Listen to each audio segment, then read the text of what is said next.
శృతి వాళ్ళమ్మ మీనా దగ్గరికి వచ్చి, "ఏంటి మీనా, శృతిని నీ పక్కనకి లాక్కొని ఇంట్లో ఏవో గొడవలు చేస్తున్నావంట కదా! నువ్వు ఎలాంటి దానివో నాకు పూర్తిగా తెలుసు. కానీ నువ్వు శృతిని నీ పక్కకు తీసుకొని ఇంట్లో ఆ గొడవలు చేసి తన కాపురమే కూల్చే విధంగా నువ్వు చేస్తే మాత్రం ఊరికనే వదిలిపెట్టను" అని చెప్పేసైతే అంటూ ఉంటుంది. ఆ మాటలు విని అక్కడ ఉన్న మీనా అయితే ఒక్కసారిగా షాక్ అయిపోతూ ఉంటుంది. "అవును మీనా, నువ్వు ఎలాంటి దానివో, నీ ఫ్యామిలీ ఎలాంటిదో నాకు పూర్తిగా తెలుసు. అలాంటి దానివి నువ్వు శృతిని నార్మల్‌గా విడిచిపెట్టేస్తే సరే, తన కాపురమే కూల్చే విధంగా చేస్తే ఏం చేస్తానో నాకే తెలీదు" అని చెప్పేసైతే అంటూ ఉంటుంది. ఆ మాటలు విని అక్కడ ఉన్న మీనాకైతే చాలా కోపం వచ్చేసి, "మీరు ఈ మాటలు ఆడుతున్నారు కాబట్టి విడిచిపెట్టేస్తాను. అదే ఇంకొకరు ఎవరైనా ఈ మాటలు ఆడి ఉంటే వాళ్ళ ముక్కు, మొఖం ఏకమయ్యే విధంగా చేసి ఉండేదాన్ని" అని చెప్పేసైతే మీనా తనకి వార్నింగ్ ఇచ్చి ఇంటికి వస్తూ ఉంటుంది. ఇంతలో అక్కడ ఉన్న బాలు రవి దగ్గరికి వచ్చి, "రేయ్, ఆ డబ్బుడమా ఏదిరా" అని చెప్పేసైతే అడుగుతూ ఉంటాడు. ఆ మాటలు విని అక్కడ ఉన్న రవి అయితే, "ఏం జరిగింది" అని చెప్పి అంటూ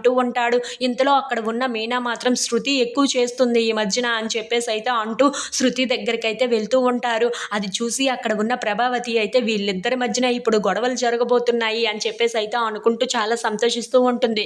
"ఏంటి మీనా, నేనేం చేశాను" అని చెప్పేసైతే శృతి అడుగుతూ ఉంటుంది. ఆ మాటలు విని అక్కడ ఉన్న బాలు అయితే, "ఏమీ తెలియని దానిలాగా ఎంత బాగా మాట్లాడుతున్నావో, నువ్వు మీ అమ్మే మంచివాళ్ళు, ఎదుటి వాళ్ళు మాత్రం చాలా చెడ్డవాళ్ళు కదా! నా భార్యని ఇలా రోడ్డు మీద ఇలా చెడ్డదాన్ని చేయడానికి మీకు ఎంత ధైర్యం" అని చెప్పేసైతే అంటూ ఉంటాడు. ఆ మాటలు విని అక్కడ ఉన్న రవి, శృతి వాళ్ళు అయితే ఒక్కసారిగా షాక్ అయిపోతూ ఉంటారు. ఇంతలో అక్కడ ఉన్న ప్రభావతి మాత్రం, "అబ్బా! ఈ తోటికోడళ్ళ మధ్యన ఇప్పుడు గొడవ అయితే చెలరేగింది. ఈళ్ళు ఇప్పటి నుండి ఉప్పు నిప్పులాగా ఉంటారు. ఇప్పుడు నేను చూడాలి వీళ్ళ మధ్యన జరిగే గొడవలు" అని చెప్పేసైతే అనుకుంటూ బయట నించొని చాలా సంతోషిస్తూ ఉంటుంది. ఇంతలో అక్కడ ఉన్న బాలు మాత్రం, "మీ అమ్మ నువ్వు హద్దుల్లో ఉంటే చాలా మంచిది" అని చెప్పేసైతే అంటూ శృతికి వార్నింగ్ ఇస్తూ ఉంటాడు.